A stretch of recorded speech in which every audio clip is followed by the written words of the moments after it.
চিহ্নগুলোকে ধারণ না করি, একদিন দেখবে যে ধর্মের সিদ্ধান্তগুলো নিশ্চিহ্ন হয়ে যাবে। কারণ এখন যেই হারে ধর্মান্তরিত হয়ে যাচ্ছে ছেলে মেয়েগুলা, যেই হারে পার্শ্ববর্তী নিজের ধর্মকে জানে না বলে, নিজের ধর্মকে বুঝে না বলে, দুর্গাপূজায় যাচ্ছে, একজন প্রশ্ন করছে, মাগো এই দুর্গাপূজায় এতজন থাকে, পূজার নাম হচ্ছে দুর্গাপূজা, কিন্তু থাকে লক্ষ্মী, কার্তিক, গণেশ, সরস্বতী, তো পূজার নাম দুর্গাপূজা দিল কেন? থাকে তো লক্ষ্মী, সরস্বতী, কার্তিক, গণেশ সবই থাকে, খালি দুর্গার নাম দিল কেন? তো সপরিবার আয়া দেবী দুর্গার পূজা হয় সপরিবারে। অর্থাৎ ওইখানে আসলে পরিবার বলতে এটা বোঝায় নাই যে সবাই জানে যে লক্ষ্মী, কার্তিক, গণেশ, সরস্বতী এগো মা হইল দুর্গা। এবার মা যদি মর্তলোকে বাপের বাড়ি যায়, ছেলে মেয়ে তার তুই আসবে না, এবার ছেলে মেয়ে নিয়ে আসে, এই কারণে মায়ের সঙ্গে তাদের ছেলে মেয়েরও পূজা হয়। কিন্তু লক্ষ্মী, সরস্বতী এরা কি দেবী দুর্গার সন্তান? এরা কোনোদিনও সন্তান না, তাহলে তার মায়ের সঙ্গে কেন পূজা হয়? ওখানে কি মায়ের পরিবারের পূজা হয়? সপরিবার আয়া মন্ত্রটা উচ্চারণ করা হয়, কারণ পরিবারের মতো বলে। কিন্তু আসলে কি পরিবার তারা? পরিবার বলতে তারা কি দেবী দুর্গার সন্তান? লক্ষ্মী সরস্বতী না, লক্ষ্মী সরস্বতী দুর্গার সন্তান না, তাহলে দুর্গার সঙ্গে পূজা কেন হয়? এর কারণ হলো মা যে ত্রিগুণাত্মিকা মায়া শক্তির প্রতীক, তিনি যে সত্য, রজ, তম তিন গুণের আশ্রয়ী, সেই স্বরূপকে বোঝানোর জন্য সত্যগুণে লক্ষ্মী, রজগুণে সরস্বতী এবং তমগুণে সাক্ষাৎ দেবী দুর্গার পূজা হয়।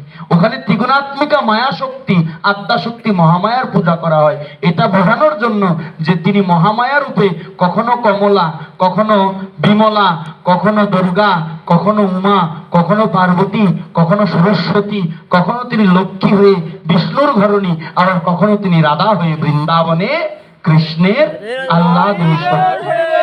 তিনি আত্মা শক্তি মহামায়া, তিনি সাক্ষাৎ যোগমায়া স্বরূপ। এবং পদ্মপুরাণের বচন অনুসারে তৎপ্রিয়া কোটি কলা কর্তাংশ, সেই রাধারানীর থেকেই সমগ্র সেই ত্রিগুণাত্মিকা মায়া শক্তির উদ্ভব। তাহলে যদি গোড়াটা এক হয়, যদি আমাদের গন্তব্যটা যদি এক হয়, আমরা কেন এত ভেদ করব? কেন আমরা এত ভেদ করব? মহাজন শাস্ত্রে বলছে, যার ললাট দেশে, যেমন আজকে ওই যে আমরা করি না, এই কারণে অভ্যাস, ছেলেপুলেদেরকে ডাকলাম তিলক করবার জন্য, কেউ তিলক করতে আসে না। যেই বললাম যে যার কপালে তিলক নাই ও ছাগল, কোনটার কোনটার জানি কানে গেল, তাড়াতাড়ি গুড় গুড় গুড় গুড় গুড় গুড় ঘরে ঢুকে আমি সিঁড়ির উপরে বলে গেছি, আসতে বলছি কথাটা, যে যাকে কপালে তিলক নাই এরা ছাগল। মানে আমি তো বলছি দুষ্টামি ফাইজলামি করে, আপনারা আবার মনে কষ্ট নিন না, গোসাই আইসা আবার করে ছাগল কয়ে গেছে। না না, আপনারা যেতে করে পোলা বাইরে বলছি। তখন ওই দুইটার কানে গেছে, ওরা গুড় গুড় করে গেছে, ওই দুইটারে দেখে আবার সবগুলা ঢুকছে তিলক করবার জন্য। তো এগুলো হচ্ছে একটা ট্রিক্স। দেখুন, ওই যখন ঝগড়া বাজে, ওই বাপ এই পোলার এটা মানে গালালি করে সুরের বাচ্চা হয়ে। এখন যদি পোলায় উল্টায় জিজ্ঞাসা করে, বাবা আমি যদি সুরের বাচ্চা হয়ে তাহলে সুরটাকে চামড়া থাকবো? হাসানোর জন্য বলছি। তো ঠিক তো যুগ আমি বললাম যে যার কপালে তিলক না ছাগল, আপনারা নিজে করে ছাগল মনে করেন না যে গোসাই এসে ছাগল কইছে, না, এটা হলো দুষ্টামি করে পোলাপান রে বলছি। তো পোলাপান গেল তিলক করলো, কত সুন্দর গ্রুপ ছবি তুললো, আমার তার লগে লগে আমার মায়েরা গেল, সবাই তিলক পরাই দিলাম, তিলক সেবা করে দিলাম, কত সুন্দর একটা দর্শন। সবাই তিলক পরিধান করে সবাই আজকে মায়ের অঞ্জলি নিলেন। মা কি এতে বেশি খুশি হয়েছে নাকি আগের স্বরূপে বেশি খুশি হতো? আজকে যেমন সবাই এক হয়ে তিলক রচনা করে বিষ্ণুর প্রতীক ধারণ করে, বিষ্ণুর চরণ চিহ্ন ধারণ করে আপনার আজকে অঞ্জলি নিলেন, এতে মা বেশি খুশি হয়েছে। কেন? কারণ দেবী সরস্বতী তিনি হলেন বিষ্ণু বল্লভা, তিনি হচ্ছেন বিষ্ণু ভক্তি প্রদায়িনী, তিনি হচ্ছেন কি বিষ্ণু ভক্তি প্রদায়িনী। এখন শাস্ত্র বলছে, যার কপালে তিলক নাই, তিলক না দেখি কেনে কি যুক্তি হার, বুঝিলাম আজি তুমি নাহি করো সন্ধ্যা, তিলক বিহীনে সন্ধ্যা হইল বন্দা। তিলক না দেখি, তিলক না থাকে যদি বিপ্রের কপালে, সেই কপাল শ্মশান সদৃশ্য বেদে বলে। শাস্ত্র বলছে যদি কারো কপালে তিলক না থাকে, সেই কপালটা কি সদৃশ্য? শ্মশান সমতুল্য। শ্মশান দেখবেন একদম ধু ধু ধু। আচ্ছা, যারা সধবা মেয়ে, সধবা মহিলা, এরা যদি সিঁথিতে সিঁদুর না দেয় তাহলে আরেকটা মা কয় না যে কি গো তুই স্নান করে উঠছ, কপালের মধ্যে সিন্দুর দেশ না, কপালটা তোর স্মৃতিটা মানে শ্মশানের মতো দেখায়, কয় না? ঠিক তদ্রুপ আমরাও তো ভগবান বিষ্ণুরই প্রীতিভাজন, আমরাই তো ভগবান বিষ্ণুরই ভক্ত, আমরা তো তারই ভগবানের ভক্ত। তো সধবা নারীর স্মৃতিতে যদি সিঁদুর না থাকে, সেই স্মৃতিটা যেমন শ্মশান সদৃশ্য হয়, ঠিক তদ্রুপ যদি ভক্তের কপালে তিলক না থাকে, ওই কপালটাও শ্মশান সদৃশ্য। এবং ওই কপালে কিন্তু ভগবান বিরাজ করেন না। অনেকে কয় আর কি কমু, দুর্ভাগ্যের কথা, কপালের লিখন।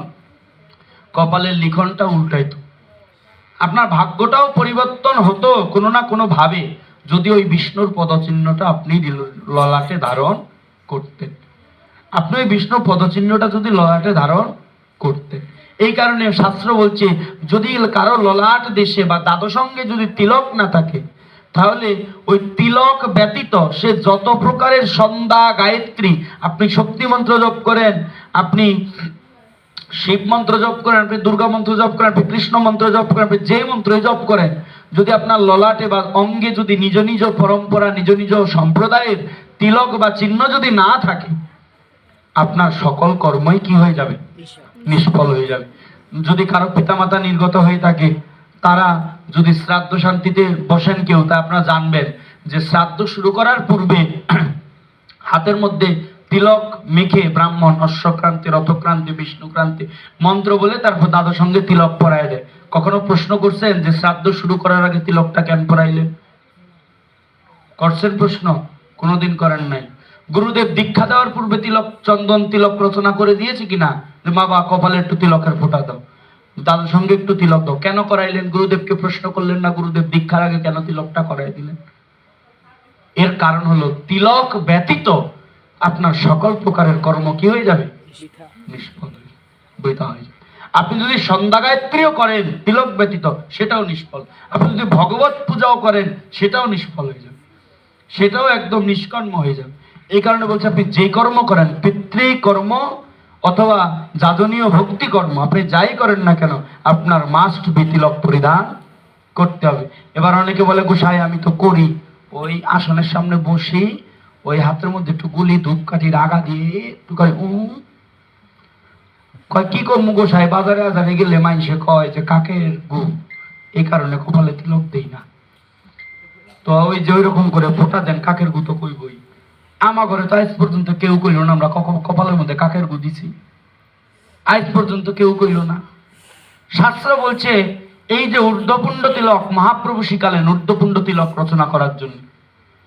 শাস্ত্র বলছেন এই ঊর্ধ্বপুণ্ড তিলক হলো বিষ্ণু পদ। কার পদ? বিষ্ণু পদ। তাইলে যারা বিষ্ণু পদ না দিয়া যারা ফোঁটা তিলক দেয়, সেটা কার পদ? কার পদ রে বাবা? কুকুরের পদ। কোথায় আছে? আমি বলি নাই, শাস্ত্রে বলছে যারা ফোঁটা তিলক দেয় কপালে, যারা ঊর্ধ্বপুণ্ড দেয় না, তার কপালটায় কুকুরের পাড়া পড়ে। কার পাড়া? তো আপনারা জানেন কুকুরকে নিকৃষ্ট প্রাণী বলে। কুকুর ঘরে ঢুকলেও সেই ঘরটা কি করা লাগে? লেপন করা লাগে। আবার সেই কুকুরই কাল ভৈরবের বাহন। তো এটা জায়গা বেঁধে, অঞ্চল বেঁধে, আপনার বিচারের উপরে, মানসিকতার উপরে ডিপেন্ড করে নাকি। তো শাস্ত্র বলছে যদি কপালে ঊর্ধ্বপুণ্ড করেন, সেটা হলো, দেখুন এক কইবেন যে গোসাইকে আমার অপমান করতেছে না, এইখান থেকে শিক্ষা নিতে হবে। টিচার যখন শিখায়, বেতের যদি মনে করে বেতের বাড়ি দেওয়া প্রয়োজন, তখন বেতের বাড়িও দেয়। কিন্তু ছাত্র যদি সাড়ে রাতের বেতের বাড়ি খাইয়া কয় আমি আর স্কুলেই যাবো না, ও জীবনে শিক্ষিত হবে? এখন ডাক্তারে কাশের সিরাপ দিছে, এমন তিতার তিতারে বাবা, যোগ্য তিতা, পোলাইন যদি খাওয়া বন্ধ করে দেয়, কাশ ভালো হবে? এই কারণে যারা ভবের বৈদ্য, যারা পরাভবের বৈদ্য, যারা ভক্তির বৈদ্য, তারা যদি মনে করে না এখানে অ্যান্টিবায়োটিক দিতে হবে, তাইলে গোসাই অ্যান্টিবায়োটিক দিয়েই যাবে, তার বেশি অন্য ঔষধ দেবে না। তো এই কারণে এইটারে যদি আপনারা অ্যান্টিবায়োটিক মনে করেন, তাইলে আপনাদের ভবব্যাধির জ্বর সারবে, নাইলে সারবে না। আমরা অনেক কিছু অজানা, অনেক কিছু জানি না, কিন্তু যেইটা জানি না সেটা জানি না নিতে কিন্তু বাধা নাই। জয়রাধে। তো এই কারণে মহাজন বললেন যে তিলকটা যদি ফোঁটা তিলক হয়, তাহলে সেইটা হচ্ছে কুকুরের পাড়া, কিন্তু যদি ঊর্ধ্বপুণ্ড হয়, সেটা হচ্ছে বিষ্ণু পদ চিহ্ন। এবার আপনারা নিজেরাই বলুন, কুকুরের পাড়া ধারণ করবেন নাকি বিষ্ণু পদ ধারণ করবেন? স্বীকার করুন, কি পদ ধারণ করবে? বিষ্ণু পদ তিলক। এই তিলক হচ্ছে বিষ্ণু পদ, বিষ্ণু পদ চিহ্ন। এই কারণে সর্বদা ঊর্ধ্বপুণ্ড করবেন। এবার অনেকে বলতে পারেন, বাবাজিরা আমরা বাজারে আজারে যাই, মানুষজন মন্দ করে, আমরা কি করব? তো সেক্ষেত্রে মহাজনরা বা অনেক গুরু গোসাইরা একটা কথা বলে যে যদি সাদৃশ্য ঊর্ধ্বপুণ্ড রচনা না করতে পারো তাহলে অদৃশ্য ঊর্ধ্বপুণ্ড তিলক করো, তবুও তিলকটা কপালে থাকবে। কিরকম বলছে, হাতের মধ্যে জল নিয়ে সেই জলে সামান্য তুলসী তল মৃত্তিকা অথবা সামান্য তিলক, তিলক ছাড়া শুধু জল দিয়ে করলে হবে না, জলের মধ্যে একটুখানি তিলক, অল্প, যাতে বেশি না থাকে, একটুখানি তিলককে জলের মধ্যে স্পর্শ করায় ওই জলটুকু দ্বারা তুমি তিলকের মন্ত্র বলে তিলক করবে। এবার কি ওই তিলকটা দেখা যাবে, কিন্তু তুমি নিয়মেরটা ঠিকই তুমি করেছো। তো এইটা অনেকে উপায় বলে দেয়, কিন্তু সর্বোৎকৃষ্ট তিলক হলো দৃশ্যমান তিলক। কেন দৃশ্যমান তিলক? কারণ শাস্ত্রে বলছে বৈষ্ণবের কপালে, ভক্তের কপালে যদি তিলক দৃশ্যমান না থাকে তাহলে ওই কপাল দর্শন করিয়া সূর্য দর্শন করে শুদ্ধ হইতে হয়। এটা আমার কথা না, আমি সিদ্ধান্ত দিচ্ছি না, এত বড় সাহস আমার নাই। এই সিদ্ধান্ত শাস্ত্রের, গ্রন্থ। যদি কেউ বলো যে গোসাই এত বড় কথা বলেন, গ্রন্থে দেখাতে পারবেন? আমি গ্রন্থে দেখাতে পারবো। চলো তুমি আমার সঙ্গে বরিশাল, আমার ঘরে গ্রন্থের কোনো অভাব নাই, এইটুকু বয়স থেকে শাস্ত্র গ্রন্থ পড়ি। আর না হলে এরকম একটা বয়সে এসে রাধারানী কৃপায় ওই বাপে জানে, তোমরা তো আমাকে চেনো না, আমার সম্বন্ধে জানো না। সারা বাংলাদেশে এ পায়ে বা সারা বাংলাদেশের ধুলা আছে, 64টা জেলার মধ্যে প্রায় 54টা জেলার ধুলা এই পায়ের মধ্যে আছে। ইন্ডিয়াতে কত কত অঞ্চলের ধুলা আমার পায়ে আছে। পায়ে আছে বলতে মানে এখনো লাইগা নাই, মানে অনেক জায়গায় রাধারানী নিয়েছেন হরিকথার জন্য। হ্যাঁ, তো এই যে অভিজ্ঞতা, সে অভিজ্ঞতা থেকে বলছি। হরিভক্তি বিলাসে স্পষ্ট তিলক মাহাত্ম্য বলছে, যদি কারো কণ্ঠে তুলসী দৃশ্যমান না হয়, যদি কারো ললাট ভাগে তিলক দৃশ্যমান না হয়, তাহলে তাকে দর্শন করে গঙ্গা স্নান করতে হয় অথবা সূর্য দর্শন করে শুদ্ধ হইতে হয়। অর্থাৎ মানে এই কথাটা কেন বললেন? এই কথাটা বললেন মালা তিলক ছাড়া ব্যক্তিকে শাস্ত্রে নিকৃষ্ট বলা হয়েছে।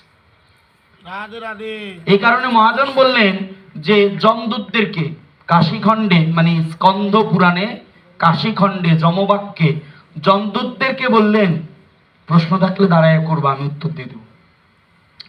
কাশীখণ্ডে, স্কন্দ পুরাণে কাশীখণ্ডে যমবাক্যে যমদূতগণ বললেন, যমদূতদেরকে যমরাজ বললেন যে যার কণ্ঠদেশে তিলক, যার কণ্ঠদেশে তুলসী কণ্ঠী মালা এবং ললাট দেশে তিলক দেখবে, জানিয়ে রাখবে ওই দেহের মালিক বিষ্ণুদূত।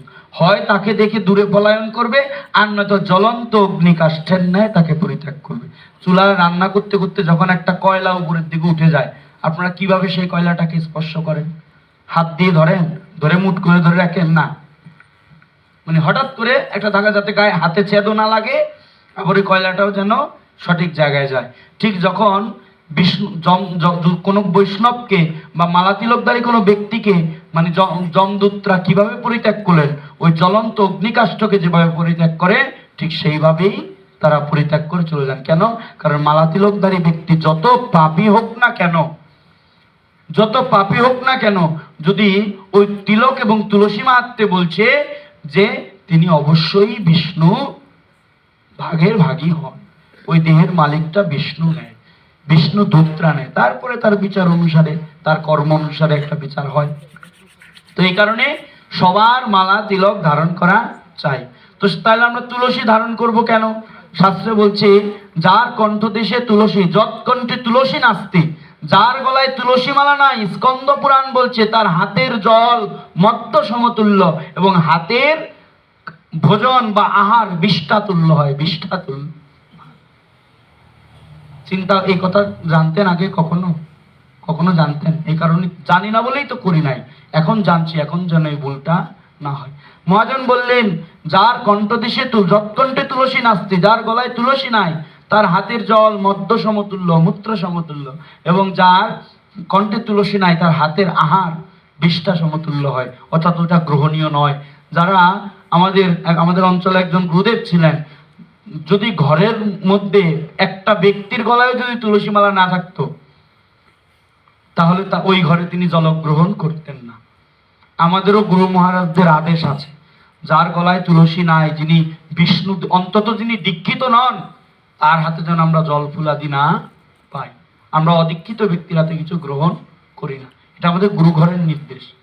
তো এই কারণে অবশ্যই সকলকে তুলসী মালা ধারণ করা চাই। কেন গো, তুলসী মালা কেন ধারণ করবো? একটা তুলসীর মধ্যে হাজার হাজার লক্ষ লক্ষ গুটি থাকে। শাস্ত্র বলছে, অনেকে বলে যে বাবা তুলসী মালা গলায় ধারণ করলে স্নানের সময় তুলসীর জলটা পায়ে পড়ে, তখন কি আমাদের পাপ হয় না? না, পাপ হয় না। কেন পাপ হয় না? আচ্ছা তোমাদেরকে যদি বলি গঙ্গা স্নান করো কিভাবে, তোমরা কিভাবে গঙ্গা স্নান করো? মাথা দিয়ে গঙ্গায় যাও নাকি পা দিয়ে গঙ্গায় যাও? না না, পা দিয়ে না। কেন পা দিয়ে হবে? আমাগো এই অঞ্চলে হবিগঞ্জ মাধবপুরের মা ঘরে বাবা ঘরে পার মধ্যে ধরে ধরে তারপর মাথা দিয়ে গঙ্গায় সুবান দিয়ে তারপর উঠায়। এইভাবে করে না গঙ্গা স্নান? এভাবে গঙ্গা স্নান করে কেউ একজন, মানে পা দিয়ে ধরে ধরে মাথার নিচের দিকে দিয়ে চুবায় চুবায় তারপর উঠায়। এইভাবে গঙ্গা স্নান করে নাকি? না। গঙ্গা স্নানের নিয়ম হলো কি, যাই কখনো গঙ্গায় নামতে হয় না, আগে গঙ্গা পারে গিয়ে গঙ্গাকে আগে প্রণাম করতে হয়। গঙ্গার প্রণাম মন্ত্র কি? সদ্য পাতক সংহতি সদ্য দুঃখ বিনাশিনী সুখদা মুখ্যদা গঙ্গা গঙ্গৈব পরমাং গতি। গঙ্গাকে প্রণাম করতে হয়। প্রণাম করে তারপরে হাত জোর করে গঙ্গাকে স্মরণ করে, কি স্মরণ করবেন?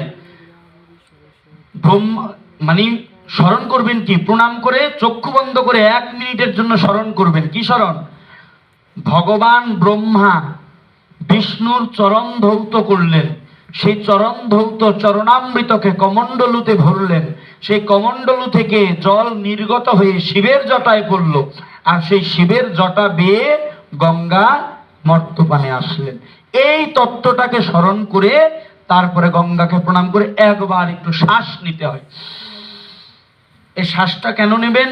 এই হচ্ছে গঙ্গার, ওই যে আপনি স্মরণ করলেন, সর্ব জায়গায় তো আর সেই মূল গঙ্গাটা নাই, হয়তো মূল গঙ্গার শাখা প্রশাখা আছে, হ্যাঁ, বা জলমাত্রেন গঙ্গা দর্শন, কিন্তু তবুও স্মরণটা করলেন। এর মানে কি? আপনি দেখতে পেলেন যে আপনার সামনে সাক্ষাৎ গঙ্গায় উপস্থিত। এবার গঙ্গা যখন উপস্থিত, সেই গঙ্গার যে শুদ্ধ বাতাস, সেই বাতাস, যদিও এই বাতাস বুড়িগঙ্গার সামনে যাই নিয়েন না, যাই হোক, একটা শুদ্ধ বাতাস আপনার কি হবে? যে আপনার একটা শুদ্ধ বাতাস, এই শুদ্ধ বাতাসটা গ্রহণের মাধ্যমে সকল রোগ শোক ব্যাধি দূরে চলে যায়। তারপরে কি করবেন? তারপরে গঙ্গার জলকে হাত দিয়ে স্পর্শ করে একটু ব্রহ্ম তালুতে দিতে হয়, দিয়ে তারপর গঙ্গা মায়ের কাছে ক্ষমা চাইতে হয় যে মাগো আমি এখনই তোমার শ্রীঅঙ্গে গাত্রস্থান করব, তুমি আমাকে অনুমতি প্রদান করো। এই কথা বলে তারপরে গঙ্গায় গিয়ে ডুব দিতে হয়। এই হলো গঙ্গা স্নানের বিধান। এবং শাস্ত্রে বলছে যদি গঙ্গা স্নানের উদ্দেশ্যে গঙ্গা স্নান করেন বা গঙ্গায় যান, কখনো গায়ে সাবান মাখা যাবে না, কখনো গায়ে তেল মেখে গঙ্গা স্নান করা যাবে না, অথবা গঙ্গা স্নান করে উঠে এসে নিজের ধৌত জামা কাপড় কখনো গঙ্গায় ধোয়া যাবে না। ওই জামা কাপড় ভেজা অবস্থায় আপনি বাড়িতে নিয়ে আসবেন, বাড়িতে এসে শুদ্ধ জলে আপনি ধুয়ে নেবেন, বা নিজের পুকুরের জল আপনি ধুয়ে নেবেন। তো এই হলো গঙ্গা স্নানের বিধান। তো শাস্ত্র বলছে এই গঙ্গা স্নানে মাথা দিয়ে যান নাকি পা দিয়ে? অবশ্যই পা দিয়ে। মাথা দিয়ে তো আর যাওয়া যায় না, যাওয়া যায় না। তো তখন কি পাপ হয় না? তখন পাপ হয় না। কেন পাপ হয় না? কারণ গঙ্গা স্নানের নিয়মই এটা। যার যে নিয়ম, সেই নিয়মে পালনে কোনো কি হয় না, কোনো পাপ হয় না। ঠিক তদ্রূপ শাস্ত্র বলছে যে তুলসী কণ্ঠিমালা চুইয়ে যদি কোনো জল, বা তুলসী কণ্ঠিমালা ভিজে যদি কোনো জল গা ভিজে পায়েও পড়ে, সেখানেও কোনো পাপ হয় না। কেন পাপ হয় না? কারণ শাস্ত্র বলছে একটা তুলসী কণ্ঠিমালায় যতটা গুটি থাকবে, যতটা বীজ থাকবে, ততটা বীজ স্পর্শ করে যদি বিন্দু বিন্দু আকৃতিতে জল সমগ্র গা ভিজিয়ে দেয়, শাস্ত্র বলছে যতটা গুটি চুইয়ে জল পড়বে ঠিক ততটা তীর্থ স্নানের ফল লাভ হয়। আপনার একটা তুলসী মালায় যতটা গুটি থাকবে ততটা তীর্থস্থানের ফল হবে। আমাদের পরম পূজনীয় গুরু মহারাজ, কাকু গুরু মহারাজ 108 মহন্ত মুরারি মোহন দাস বাবাজি, কেউ দর্শন করছেন কিনা জানি না, ওই বেটা করছে, আমাদের হয়েছে ভাগ্য, হ্যাঁ, অনেক সঙ্গ নিতাই চাঁদের কৃপায়, কত নৃত্য করতেন। ওই জিজ্ঞেস করেন, ওনার একটা ছবি আছে, এই রকম বড় বড় তুলসী মালা একদম এই পর্যন্ত, কত লক্ষ গুটি যে ওই তুলসী মালার মধ্যে ছিল ভগবান নিতাই চাঁদ জান।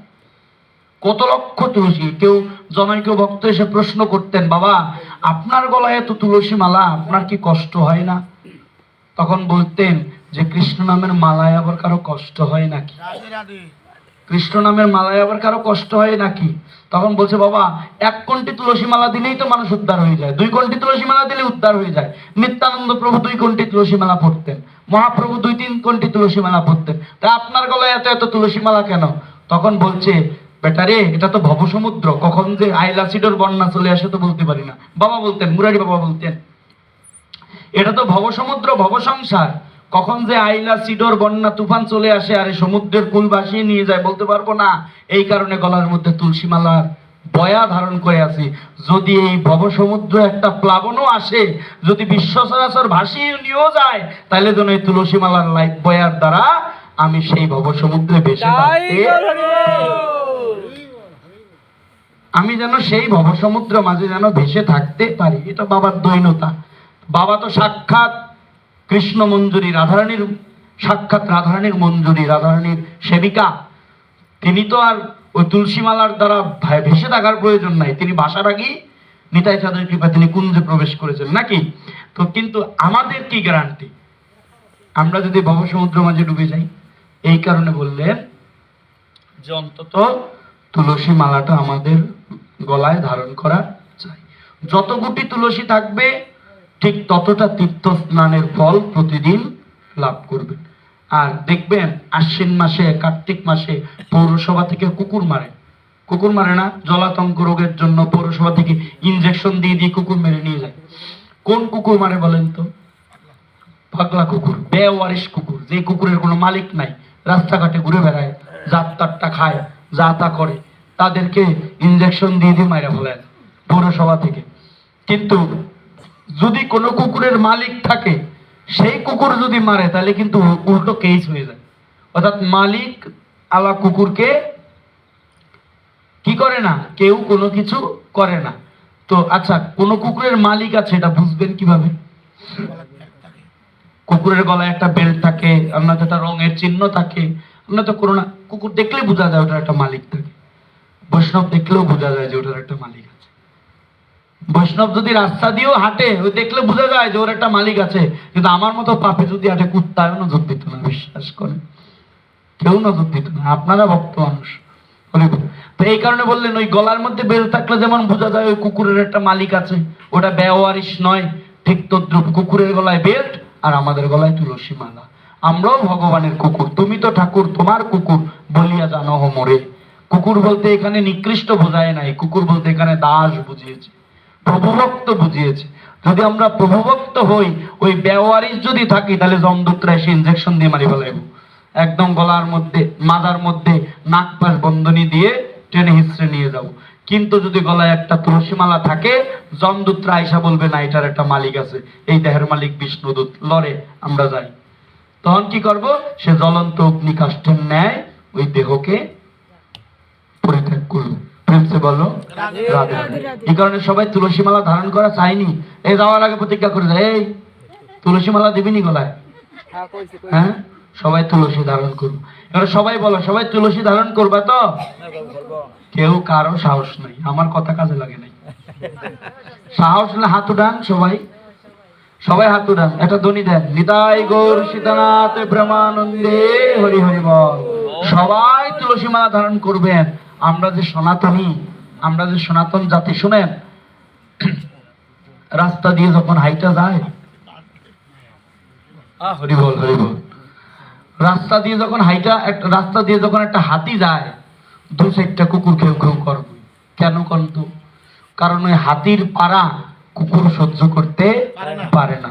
তো গলায় মালা দিবেন, তিলক দিবেন, ওই হাতি হাইটা গেলে 2-1টা কুকুর যেমন খেউ খেউ করে, ওই মালা তিলক দিলে 2-4টা কুকুর আছে সমাজে, এগুলো একটু খেউ খেউ করবে। ওই ওগুলার ওই যে খেউ করছে, দেখছো? কুকুর ডাক দিচ্ছে, কয় আমার লইয়া মহারাজ কি জানি কইতে আছে, আমি তো সারা দিই জানিও উনি। প্রেমসে বলো রাধে রাধে।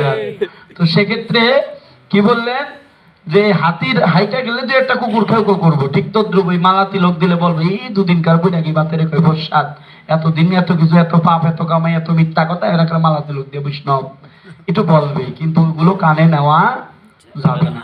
আপনার ভজন আপনার কাছে।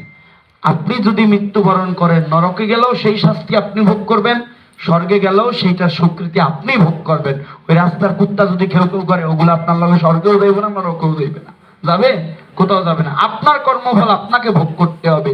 মালা দিলেও আপনি দেবেন, তার স্বীকৃতিও আপনি অর্জন করবেন। তিলক পরিধান করলেও আপনি দিবেন, তার স্বীকৃতিও আপনি অর্জন করবেন, তার স্বীকৃতি আপনি পাবেন। এতে কোনো বেদা নেই। অনেক সময় গুরু গোসাইরা বলতে পারে যে বাবা তোরা শক্তি মন্ত্র, তোরা মালা পড়িস না, এটা বলতে পারে। শাস্ত্র বলছে যদি যদি শাস্ত্র বাক্যে এবং গুরু বাক্যে যদি বিরোধ হয়, তখন শাস্ত্র বাক্যটাকে অধিক প্রাধান্য দিতে হয়। কেন? কারণ শাস্ত্র হচ্ছে সাক্ষাৎ শাশ্বত। শাস্ত্র হচ্ছে সাক্ষাৎ গুরু, তিনি হচ্ছেন সাক্ষাৎ শাশ্বত, তিনি সাক্ষাৎ গুরু। গুরু বাক্য শিরোধার্য, গুরু বাক্য বেদবাক্য সমতুল্য। কিন্তু গুরু বাক্যের সঙ্গে যদি শাস্ত্র বাক্যের বিরোধ হয়, যেমন যদি গুরুদেব বলে তুই মাছ খা, আমি তোর উদ্ধার করব, তুই মাংস খা, আমি তোর উদ্ধার করবো, কিন্তু শাস্ত্র কি এটা বলে? বলে না। তাহলে শাস্ত্রের সঙ্গে গুরু বাক্যের সঙ্গে বিরোধ হলো না। এই ক্ষেত্রে কোন বাক্য মানবেন? এই ক্ষেত্রে শাস্ত্র বাক্যটাই কিন্তু মানবেন। তো শাস্ত্রে যেখানে বলা আছে আপনি মালা পরুন, তিলক করুন, তিলক পরিধান করুন, আপনি সাধু সঙ্গ করুন, ভক্ত সঙ্গ করুন। গুরুদেব যদি বলে না তুই ভক্ত সঙ্গ করিস না, সেখানে গুরুদেবের কথাও শুনলে কোনো অপরাধ হবে না। গুরুর প্রতি অবিচল ভক্তি রেখে, গুরুর চরণে পুষ্প দিয়ে, গুরুকে প্রণতি জানিয়ে আপনি অবলীলায় আপনি শাস্ত্র বাক্যকে অনুসরণ করবেন। তাতে গুরুদেব রুষ্ট হইলেও সেখানে গুরু ত্যাগী বা কোনো গুরু অপরাধ হয় না। কেন? কারণ আপনি শাস্ত্র বাক্য বলছে বাসুদেব, বাসুদেব সুতং দেব কংস চানুরমর্দনম দেবকী পরমানন্দ কৃষ্ণং বন্দে জগৎ গুরু। আপনি যেই গুরুর কথাই বলেন, সবার গুরুর উপরেও একজন গুরু আছে। তিনি কে? তিনি জগৎ গুরু। তো জগৎ গুরুকে, যেমন আপনার ক্লাসের শিক্ষক, সে আদেশ করছে যে তুই এখানে লেখ সরায়া, আর প্রধান শিক্ষক এসে বলছে যে না, সরায়া লিখলে মার্ক ভালো পাবি না, এখানে সরায়া ক খ গ সবই লেখ, তাহলে মার্কটা বেশি পাবে। আপনার কথাটা কারটা শুনবেন? কেন প্রধান শিক্ষকেরটা শুনবেন? কারণ প্রধান শিক্ষক ওই সকল শিক্ষককে কন্ট্রোল করে। ঠিক তদ্রুপ যিনি জগৎ গুরু, তিনি সবাইকে কন্ট্রোল করতে পারেন। এই জগৎ গুরুর বাণীটাই আমাদের সর্বোচ্চ প্রাধান্য দিতে হবে। সেখানে যদি গুরু বাক্যের সঙ্গে বিরোধ হয়, সেটা করলেও সেখানে কোনো অপরাধ হয় না। আর আমি মনে করিও না, আমি এটাও ভাবি না যে কোনো গুরুদেব বলবে যে তুমি মালা করো না, তুমি তিলক করো না, তুমি সাধু সঙ্গ, এটা কেউ কোনো গুরুদেব বলে? কোনো গুরুদেব বলেও না। অতএব আপনি অবলীলায় ভক্ত সঙ্গ করবেন, আপনি তুলসী ধারণ করবেন, আপনি তিলক, যদি আপনার বৈষ্ণব সম্প্রদায় তো তিলক থাকবে, যদি আপনি বৈষ্ণব সম্প্রদায় থেকে দীক্ষিত না হন, আপনি চন্দন ফোঁটা দিতে পারেন, রক্তচন্দন দিতে পারেন, অথবা আপনার সম্প্রদায়ের যদি কোনো চিহ্ন থাকে সেটা আপনি, যেমন ত্রিপুণ্ড পড়তে পারেন আপনার সম্প্রদায় অনুসারে। যারা শৈব তারা ত্রিপুণ্ড পড়তে পারে, যারা শাক্ত তারা ত্রিপুণ্ড পড়তে পারে, অথবা কুমকুম দিতে পারে। তো এগুলো হচ্ছে যার যার নিজ নিজ গুরুদেবকে মেনে সে তাই করবে, কিন্তু তবুও ধারণ করা চাই, কপাল যেন শ্মশান না থাকে। বৈষ্ণব হলে তিলক পড়বেন, শৈব হলে ত্রিপুণ্ড পড়বেন। আর যদি আপনার বৈষ্ণব, শৈব বা শাক্ত হন, যদি আপনার তিলক পরার ইচ্ছা থাকে, তাহলে আপনি অবলীলায় রাধাকুণ্ডের রজমৃত্তিকা দ্বারা আপনি তিলক পরিধান করতে পারেন। কোন পরিবারের করবেন? নিত্যানন্দ পরিবারের করবেন। কেন? কারণ নিত্যানন্দ হলো জগৎ গুরু। নিত্যানন্দকে, আপনার গুরুদেবের যদি গুরু পরিবার নাও থাকে, আপনি নিত্যানন্দ প্রভুকে গুরু মেনে আপনি ললাটে বংশীপত্র তিলক পরিধান করতে পারেন। এতে কোনো কি নাই, এতে কোনো অপরাধ নাই। আপনি রাধাকুণ্ডের রজমৃত্তিকা দ্বারা তিলক করতে পারেন। এই গেল মালা তিলক মাহাত্ম্য। তাহলে আমরা কি জানি যে আজকের এই তিথিটা কি কি তিথি? প্রথম বসন্ত পঞ্চমী, মানে সরস্বতী পূজা। কি পূজা? সরস্বতী পূজা। দ্বিতীয় হলো আজকে থেকে বসন্তকালের শুরু। কি কালের শুরু? বসন্তকালের। এই কারণেই নাম বসন্ত পঞ্চমী। আজকে থেকে কি কালের শুরু? বসন্তকালের। ঋতু কয়টা রে? সুবর্ণ। কি কি ঋতু বলতো? ঋতু গ্রীষ্ম, বর্ষা, আষাঢ়,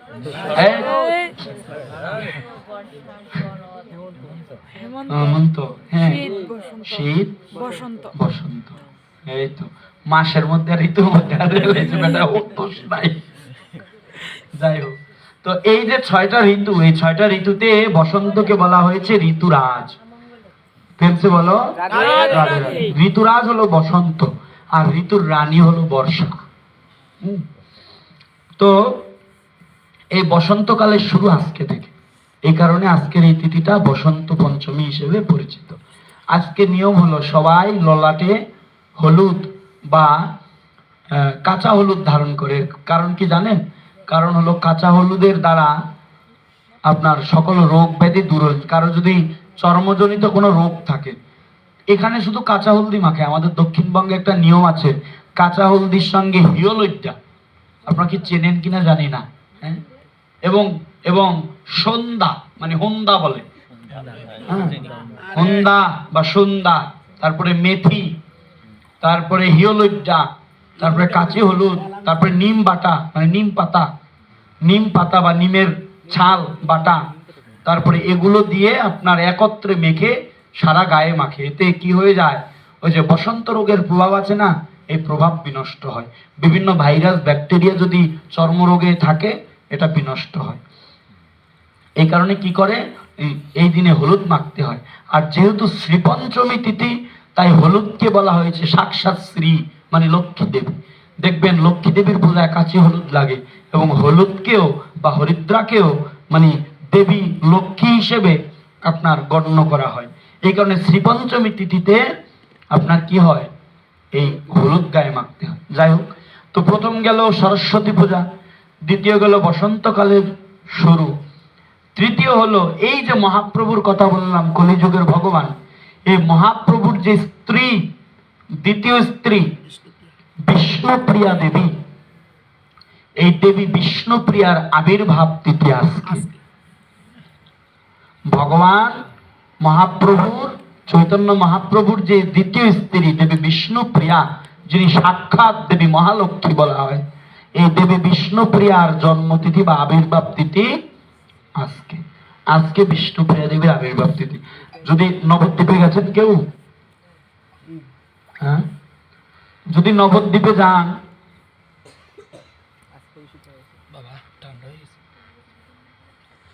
নবদ্বীপে দেখবেন ধামেশ্বর গৌরাঙ্গ মহাপ্রভুর মন্দির আছে। এই ধামেশ্বর মহাপ্রভুর মন্দিরে সেইখানে এই মহাপ্রভুকে বিষ্ণুপ্রিয়া রূপে সাজানো হয়। কি রূপে? বিষ্ণুপ্রিয়া রূপে সাজানো হয়। কেন?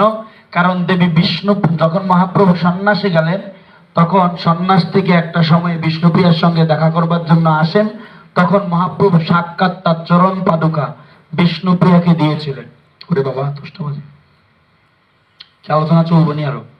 কেউ তো লরেন্স করেন না, বুঝলাম না কিছু। বাড়ি ঘরের কথা মনে নাই?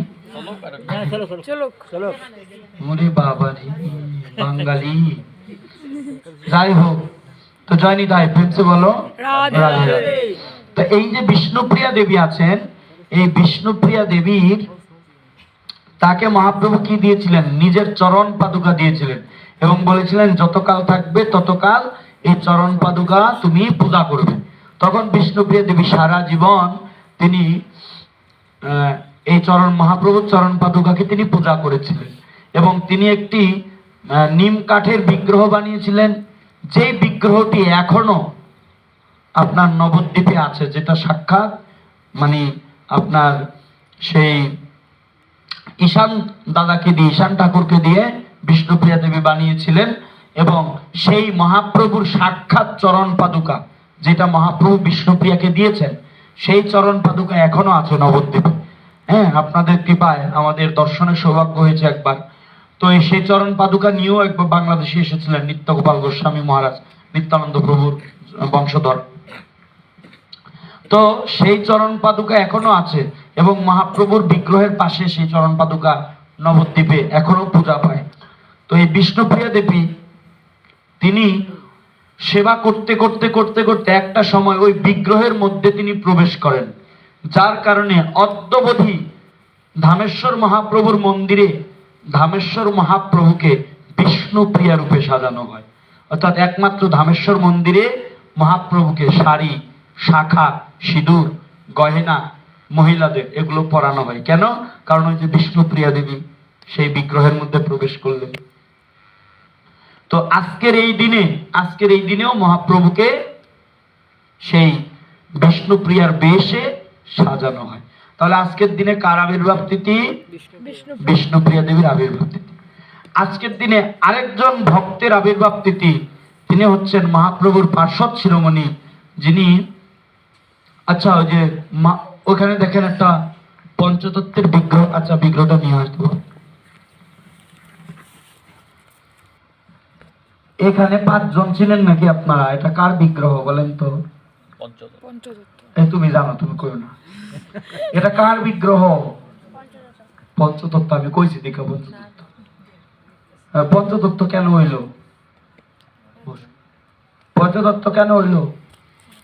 ভগবানের যে 5টি স্বরূপ শক্তি, সেই স্বরূপ শক্তির প্রকাশ হলো এই পঞ্চতত্ত্ব, 5টি তত্ত্ব। হ্যাঁ, পঞ্চতত্ত্বাত্মকম ভক্ত রূপ স্বরূপকম ভক্তাবতারম ভক্তাঙ্কম নমামি ভক্ত শক্তিকম। ভক্ত স্বরূপ, ভক্ত রূপ, তারপরে কি ভক্তের অংশ এবং সাক্ষাৎ ভক্ত, মানে ভক্তাঙ্গ ভক্ত রূপ স্বরূপকম ভক্তাবতারম ভক্তের অবতার ভক্তাঙ্কম নমামি ভক্ত শক্তি ভক্তের শক্তি। এই 5টি তত্ত্ব এই পঞ্চতত্ত্বের মধ্যে লুকায় আছে বলে একে পঞ্চতত্ত্ব বলা। প্রতিটি গৌড়ীয় বৈষ্ণবের ঘরে পঞ্চতত্ত্বের ভজন করা চাই, না হলে কলিযুগের ভজন বৃথা। শ্রী গৌরাঙ্গ নিত্যানন্দ শ্রী অদ্বৈত চন্দ্র গদাধর শিবাসাদি গৌর ভক্ত বৃন্দ, এই 5-এর যে ভজন না করবে কলিযুগে, তার ভজনটা বৃথা। এই কারণে সবার আসনে পঞ্চতত্ত্বের বিগ্রহ থাকা চাই চাই চাই। আজকে 2-3 জনের ঘরের দিকে তাকালাম, অনেকের ঘরে পঞ্চতত্ত্বের বিগ্রহ নাই। অনেকের ঘরে পঞ্চতত্ত্বের বিগ্রহ নাই, সবার ঘরে একটা পঞ্চতত্ত্বের বিগ্রহ থাকা চাই। কারণ কলিযুগের ভজনই হলো পঞ্চতত্ত্ব। হ্যাঁ, যাদের ঘরে নাই তারা কীর্তন থেকে বাজার থেকে কিনে নিবে। জয় রাধে, সবাই শুনো, সবার ঘরে পঞ্চতত্ত্ব থাকা চাই। কলিযুগে পঞ্চতত্ত্বের ভজনটা হলো সর্বাধিক। এই পঞ্চতত্ত্বের অর্থাৎ নবদ্বীপের ভজন ব্যতীত বৃন্দাবনে প্রবেশ করা যায় না। এ কারণে নবদ্বীপের মূল ভজন হলো এই 5 জন। আচ্ছা, এবার চিননি কি তা? এই 5 জনের মধ্যে কি ডাকে আছে? ন জানোই? তুমি তো জানোই, তুমি পাক না। আপনারা জানেননি? মা বাবারা তো আর আসনের সামনে কম বসে, মায়েদের কি বলবো। এখানে 5 জন কে কে আছেন বলেন তো? কিছুক্ষণ আগে না নাম বললাম, হারামজাদাগুলো একটাও নাম জান না। পোলাপাইনগুলো গৌরাঙ্গ মহাপ্রভু নিত্যানন্দ প্রভু মহাপ্রভু করুণাকর গদাধর শ্রীবাস পণ্ডিত, নামই তো আছে শ্রী গৌরাঙ্গ নিত্যানন্দ। নাম না কয়া গেল শ্রী গৌরাঙ্গ নিত্যানন্দ, সবাই না বললাম শ্রী গৌরাঙ্গ নিত্যানন্দ শ্রী অদ্বৈত চন্দ্র গদাধর শিবাস কোন আগে রে লজ্জা লাগে। আর ওই যে এই পাশে হচ্ছে অদ্বৈত প্রভু। দাঁড়াও, কইতাছি এত দৌড়াইও না, আমারে সুযোগ সব লাগাটা কইয়া দেব, আমার সমাজের মাঝে আমারে দিব। এখানে কে কোথায় আছে বলো তো? এই যে মধ্যভাগে ইনি কে? গৌর সুন্দর। ইনি হলেন গৌর সুন্দর, ইনি হলেন মহাপ্রভু, ইনি কলিযুগের ভগবান। তারপরে দক্ষিণে যে নীল ধুতি পরা, ইনি কে? ইনি হলেন বলরাম, সাক্ষাৎ নিত্যানন্দ প্রভু। তার যিনি দক্ষিণে, দক্ষিণ মানে ডানে, তিনি কে? ইনি হলেন সদাশিব। অনেকে কয় আমরা নাকি বৈষ্ণবরা শিবের সেবা করি না। কি গো মা, শিবের সেবা করি নাই সকালে? যারা বৈষ্ণবেরা বলে শক্তি পূজা করে না। কে কইছে শক্তি পূজা করে না? আরে আমরাই তো বড় শাক্ত, যারা বৈষ্ণবেরাই তো বড় শাক্ত। আমরা রাধারানীকে না দিয়ে কিছু খাই না। রাধারানী কে? কৃষ্ণের শক্তি। তা আমরাই তো বড় শাক্ত। আমগো বড় শাক্ত কে আছে লো? কি কয়? আমরাই তো বড় শাক্ত, আমরা রাধারানীর উপাসক। আমরা রাধারানীকে আমরা সাক্ষাৎ প্রাণেশ্বরী বলি। আর রাধারানীর সেবা ব্যতীত আমরা গোবিন্দ সেবাও করি না। বিনা রাধা প্রসাদেন মদ প্রসাদন বিদ্যতে, রাধারানীর সেবা ব্যতীত আমরা কৃষ্ণ সেবা করি না। আমরা রাধা অনুরাগী সেবা করি, গৌর অনুরাগী সেবা করি। আমরাই তো বড় শক্তি, আমরাই তো বড় শাক্ত। তো এইখানে যিনি আছেন ইনি কে? ইনি হলেন সদাশিব এবং মহাবিষ্ণুর অবতার সাক্ষাৎ অদ্বৈত আচার্য, তোমাদের সিলেটের রত্ন। তার আবির্ভাব এই সিলেটেই হয়েছে, অনেকে জানেও না। ফনাতীর্থ গেছো নি কিতা? ফনাতীর্থ গেছো নি? ফনাতীর্থ আবার কিতা? কি গোনা বাসা করে নি? আবার নাম হয়েছে পনা, মানুষে করে গোনা নাকি? না না, এটা গোনা বাসা করে না। ফনাতীর্থে স্নান করতে যায়। পন তীর্থ নাম, ওইটা লোকাচারে পনাতীর্থ হয়ে গেছে। নাম হচ্ছে পন তীর্থ। পন মানে কি? পন শব্দের অর্থ প্রতিজ্ঞা। শোভা দেবী, নাভা দেবী, হ্যাঁ হ্যাঁ, নাভা দেবী যখন অসুস্থ ছিলেন, অদ্বৈত আচার্যের মা নাভা দেবী যখন অসুস্থ ছিলেন, তখন নাভা দেবীর একবার সর্বতীর্থ স্নানের বাসনা হৃদয়ে জাগ্রত হয়েছে। তখন সর্বতীর্থ কার জটায়? শিবের জটায় না। আর শিবকে? অদ্বৈত আচার্য। এবার অদ্বৈত বললেন, মা তুমি সর্বতীর্থে স্নান করবা, তুমি চিন্তাই করো না, আমি তোমার তীর্থ, তোমার তীর্থে যাওয়ার প্রয়োজন নাই, তীর্থকে আমি এখানে না দিব। কি করলেন? সঙ্গে তিনি তীর্থের আহ্বান করলেন, আর ওই সিলেটের জাদুকাটা নদীতে সর্বতীর্থ এসে উপস্থিত হলেন। মাতা নাভা দেবী সেইখানে স্নান করলেন। এই কারণে আজও সেই চৈত্র মাসের সেই মধুকৃষ্ণ ত্রয়োদশী তিথিতে, মধুকৃষ্ণ না কোন তিথি যেন ভুলে গেছি আমি, হ্যাঁ, সেই ত্রয়োদশী তিথিতে সর্বতীর্থ এসে এখনো সেই জাদুকাটা নদীতে মিলিত হয় এবং হাজার হাজার ভক্তরা গিয়ে সেই তীর্থে স্নান করে। জয় অদ্বৈতাচার্য প্রভু কি, সিলেটবাসী কি। তো এখানে ইনি হলেন অদ্বৈতাচার্য। তাহলে তিনজন কে কে বলেন? মাঝখানে কে? মহাপ্রভু, তারপরে কে? নিত্যানন্দ প্রভু, তারপরে কে? অদ্বৈতাচার্য। এই দুইজন দেখেননি? এই দুইজন কে কে? একজন হইল গদাধর, একজন হইল শ্রীবাস। একজন হইল ভক্ত শক্তি, একজন হইল ভক্ত রূপ। কিশোরী উঠছে, আসে মানে ডেপ দিছে আর কি। প্রেমসে বলো রাধে রাধে। এমন মজা করে কথা কবে এই পাঠক পাবা না। জয় রাধে। একজন হলো গদাধর আর একজন হলো শ্রীবাস। তো এই যে পাঁচজন, শ্রী গৌরাঙ্গ, নিত্যানন্দ, শ্রী অদ্বৈত চন্দ্র, গদাধর, শ্রীবাস আদি গৌর ভক্তবৃন্দ, এই যে পাঁচজন, এই পাঁচজনের মধ্যে এই যে মহাপ্রভুর বামে যিনি, তিনি হলেন গদাধর। আর এই গদাধর কে? সাক্ষাৎ রাধারানী। এই কারণে গদাধরকে বলা হয় গৌর শক্তি, মানে গৌরের শক্তি। কৃষ্ণের শক্তি রাধা আর গৌরের শক্তি গদাধর। এই কারণে এই গদাধর প্রভু, তার যে গুরুদেব ছিলেন তিনি হলেন পুণ্ডরিক বিদ্যানিধি। কি নাম? পুণ্ডরিক বিদ্যানিধি, যিনি হলেন গদাধর যেমন রাধারানী, পুণ্ডরিক। আচ্ছা, রাধারানীর বাবার নাম কি বলেন তো? গীতাটা ভাগবত শোনো আর ওই চিত্রপট নিল। রাধারানীর বাপের নাম কি বলেন তো? বা রাধারানীর বাবার নাম কি? চিটিং করস কি রে? পরীক্ষার হলে নকল বাড়ি করে দিয়েছে, দেখছ? পুলিশে দিমু কিন্তু। রাধারানীর বাপের নাম কি? হ্যাঁ, নকল করে, নকল করে পাস করছে। রাধারানীর বাবার নাম কি? বিশ্বভানু মহারাজ। তো শাস্ত্রে বলছে এই যে বিশ্বভানু মহারাজ, এই বিশ্বভানু মহারাজই কলিযুগে তিনি পুণ্ডরিক বিদ্যানিধি রূপে আবির্ভূত হলেন। চট্টগ্রাম কেউ গেছেননি? ওরে বাবা, তুই তো বা সব জায়গায় গেছ, তুই একটু থাম। হ্যাঁ, আপনারা কেউ গেছেননি চট্টগ্রাম? চিটাগাং না জানেন? চিটাগাং জান না কেউ? আমি একটু চেষ্টা করি আপনাকে সিলেট হবিগঞ্জের ভাষা কইতাম, পারি না তো, বরিশালীলা মানুষ তো। যাই হোক, তা আপনারা কেউ চট্টগ্রামে গেছেন? হয়তো অনেকে গেছেন, অনেকে জানেন। এই চট্টগ্রামে একটা ধাম আছে, হাটহাজারী। চট্টগ্রাম ভার্সিটি থেকে মাত্র 20-30 টাকার ভাড়া, হ্যাঁ, সিএনজিতে। তো আপনি এই হাটহাজারীতে একটা ধাম আছে, নাম হলো পুণ্ডরিক ধাম।